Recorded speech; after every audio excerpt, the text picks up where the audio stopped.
자, 이번 시간에는 이제 등비수열에 대해서 살펴볼 건데, 등비수열 역시 마찬가지로 수열에서는 쌤이 첫 항과 규칙이 중요한 의미를 갖는다고 했고, 등비수열이라는 것은 뭐냐? 등차수열은 규칙이 플러스 마이너스로 이루어진 것이 우리가 등차수열이다라고 했었고, 등비수열은 규칙이 이 등비할 때 비자가 비율의 의미라고 생각하면 돼. 그래서 규칙이 곱하기 나누기다 라고 이렇게 기억을 하고 있으면 됩니다. 그래서 규칙이 곱하기거나 나누기, 보통 나누기는 이제 분수 형태, 그 역수로 많이 쓰지.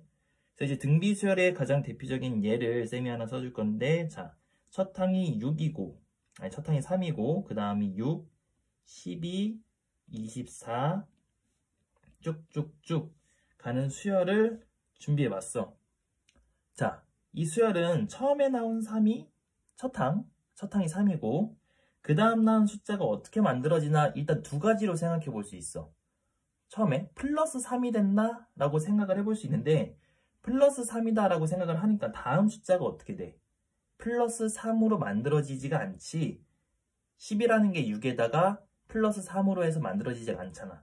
그리고 두 번째 생각할 수 있는 규칙이 3은 3에다가 2를 곱하면 6이 되겠구나 라고 생각해 봤더니 그 다음 규칙도 6에다 2를 곱하면 12가 만들어지고 그 다음 규칙도 뭐 곱하면 2를 곱해서 24가 만들어질 수 있구나. 얘는 규칙이 곱하기로 이루어져 있으니까 이런 애들을 우리가 등비수열이다 라고 얘기를 하는 거야. 그래서 우리가 역시 마찬가지로 이게 쭉쭉쭉 갔을 때 마지막에 나오는 이 n번째 나오는 이 항이 뭐가 나올까? 라는 게 결국 문제가 되는 거고, 이 마지막에 나오는 놈을 우리가 뭐라고 한댔지? 일반항이라고 한댔지? 그래서 일반항은 알파벳 같은 거 A, B, C 이런 거 쓰고 오른쪽 밑에다 n이라는 걸 표현하면 된다고 했었어. 근데 보통 뭐 절대적인 건 아닌데 등차 수열을 보통 AN이라고 많이 표현하고 등비 수열을 BN이라고 많이 표현을 해. 그래서 이 n번째 오는 놈은 쌤이 BN이라고 놔볼게. 그럼 얘는 몇 번째? n번째 나오는 애다. n번째. 자, 이제 수열의 3은 몇 번째? 첫 번째. 그리고 6은 두 번째. 3은 세 번째. 3이 아니고 12는 24는 네 번째 나오는 항이다. 넷째 항. 그래서 우리가 또 해야 될 게 이 일반항이 어떻게 나올지 이걸 찾아볼 건데 등차 수열에서와 마찬가지로 어떻게 모든 항들을 뭘로? 첫 항과 규칙으로 표현을 해보는 거야. 자, 해보자. 3이라는 거는 첫 항. 그냥 3이라는 게 있는 거고 두 번째 나온 6이라는 숫자를 봤더니 첫 항에다가 뭐가 곱해져서 2가 곱해져서 만들어졌으니까 첫 항 곱하기 2로서 대체해서 표현할 수 있다. 10이라는 것은 그럼 6에다가 2를 곱한 거지. 그리고 그 6은 지금 3 곱하기 2로 표현됐으니까 결국 3 곱하기 2 곱하기 2로 표현할 수 있다. 2가 곱해진 거. 24도 마찬가지로 이 숫자에다가 그대로 2가 곱해진 거니까 3 곱하기 2 곱하기 2 곱하기 2로 표현할 수 있다. 이렇게 됐을 때 우리가 n번째 나오는 항 역시 마찬가지로 똑같이 첫 항 3에다가 2가 곱해질 건데 문제가 2가 몇 개가 곱해질 거냐라는 거야.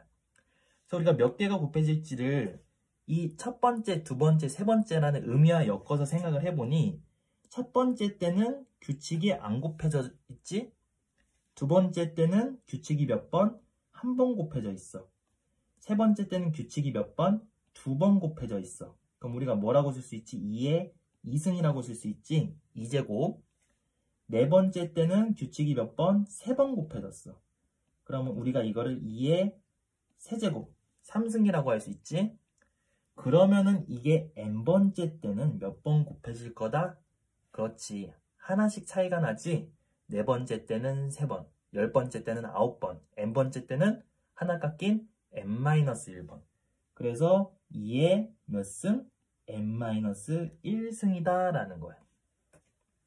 여기서 승이라는 건 제곱을 의미해. 옛날에 표현하는 방식인데 자, 그렇게 알고 있으면 되고 그래서 끝났지? 이게 이 등비수열의 일반항이 되는 거구나가 되는 거야. 그래서 이거를 우리가 이제 더 일반화 시켜가지고 여기 각각이 가는 숫자의 의미를 다시 한번 써볼 건데, 자, 이 3이라는 것은 무슨 의미였어? 첫항이었지? 그리고 이 2라는 의미는 어떤 거야? 곱해지는 규칙이었잖아, 그지? 그래서 규칙인 거야, 규칙. 그래서 다시 한번 쓰면은, 등비수열에 대한 일반항 Bn은 뭐에다가? 첫항에다가 곱하기 어떤 거? 규칙을 하고, 그 규칙이 몇 개 곱해진다? n-1개 곱해진다 라는 뜻을 갖고 있는 지금 쓴 이 식이 등비수열에 대한 일반항이 되는 겁니다. 그래서 이걸 문자로 한번 바꿔볼 건데, 첫항이라는 거는 우리가 어떻게 표현할 수 있냐? 첫항이라는 것은 n이 1일 때의 값이지? 그러니까 즉 B1이 되겠지? 첫항을 문자 B1로 써서 B1 이렇게 표시할 수 있고, 규칙이라는 것을 우리가 등비수열에서 보통 아무 문자나 써도 되지만 일반적으로 어떤 문자를 사용을 하냐면은 R이라고 하고 공비라고 표현을 해. 그래서 얘는 내가 모르는 어떠한 규칙 R 값이 몇 번 곱해진 거다.